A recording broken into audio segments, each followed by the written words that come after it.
Mga kababayan, sa darating po na Mayo 12, ating pong iboto Ronald Umali para congressman ng ika-4 na distrito ng lalawigan ng Batangas. Ronald Umali para congressman. Tunay at tapat na maglilingkod sa ating bayan.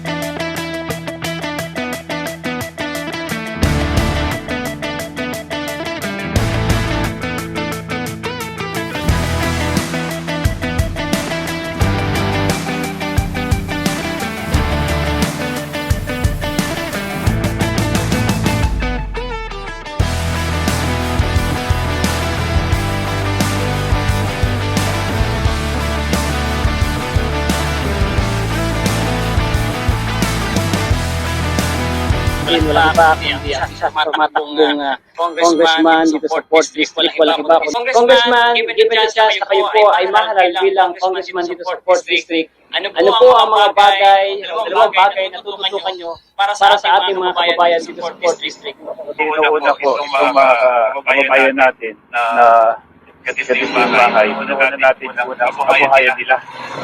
Yan ang importante para sa atin. Gusto natin makatulong sa ating kapwa. Para mapagsabihan natin ang ating mga kababayan. Wala nang okay naman. So far, kaya inuuna ko yung mga malalayong lugar, yung mga bulubundukin, yung hindi nila maabot. Kaya pinipilit ko silang mapuntahan.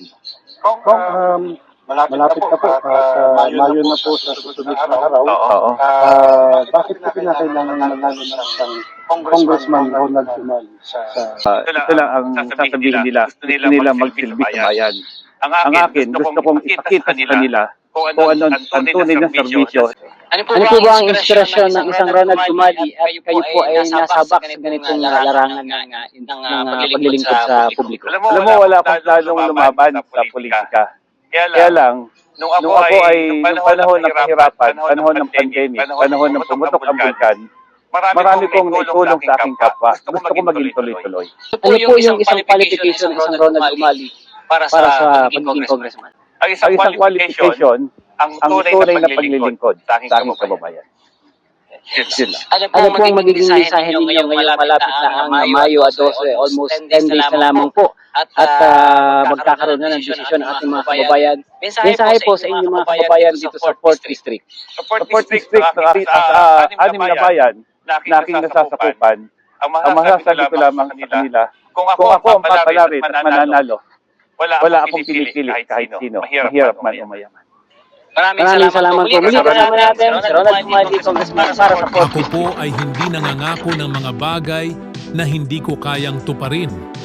Hindi ko rin sisiraan ang aking mga katunggali sa politika, sapagkat naniniwala akong ang halalan ay isang pagkakataon para sa paglilingkod, hindi para sa paninira. Ang akin pong hiling ay ang inyong tiwala at suporta sa pamamagitan ng inyong boto. Kung tayo po ay palaring maluklok sa Kongreso, aking pagsusumikapang mailapit ang mga serbisyo ng pamahalaan sa ating mga kababayan, sa ating mga nakatatanda, sa kabataan at sa bawat pamilyang Pilipino.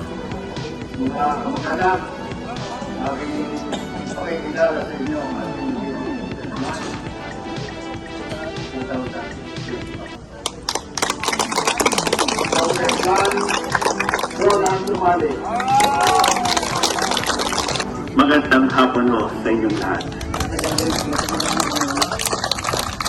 Alam ko ito, first time ko lang kong umawak ng microphone dito ho sa San Jose. So nawala ho ang nervous ko nung dumarating ho ako dito na kayo nakamitina. Maraming salamat po. Sabi ho sa dami ho ng taong pumupunta sa akin, ang priority ko ho talaga, kayo ho ang nilapitan ko, sigurado ko kayong totoo kayo sa akin. At umasa rin po kayo, kung kayo totoo sa akin, 101% magiging totoo ako sa inyo. Hindi ho ako marunong mangako, ako ay kukunti lang po magsalita. Pero kung kailangan nyo ang tulong ko, nandyan lang ho ako sa bayan ng Ibahan, sa barangay Humunting Tubig. Pero kung tayo ho ay mananalo, magkakaroon ho tayo dito ng satellite office. Para yung mga kailangan ho ng mga taga rito, may bigay ko ho para sa inyo.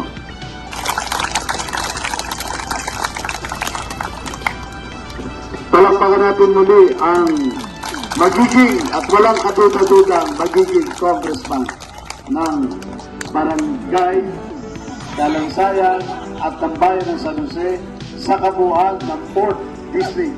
Muli, palakpakan natin, Congressman Ronald Umali. Siguro Hapon po, Congressman. Ang sa amin naman po, kami po, basta tinawag po kami ng elder namin, kami po ay susunod. At aasahan niyo ang tulong namin at in return, aasahan din po namin ang tulong niyo. Yun lang po. Salamat po. magandang hapon po, Congressman Ronald Umali. Tinatanggap po namin dito sa Barangay Dalansayan. Sa pangunguna po ng aming Malay Frank Umali. Una po sa lahat ay kami na magpapasalamat at pagbisita niyo rito sa laylayan ng Dalansayan. Tama po yung ginagawa niyo dahil una po sa lahat po ng mga congressman sa kandidatong nasyonal, wala pong nakakarating sa mga laylayan. Kaya kami po nagpapasalamat at ilang po ang pagkakas niyo. Sana huwag kayong makalimot kung sakaling kay Talalay. Salamat po.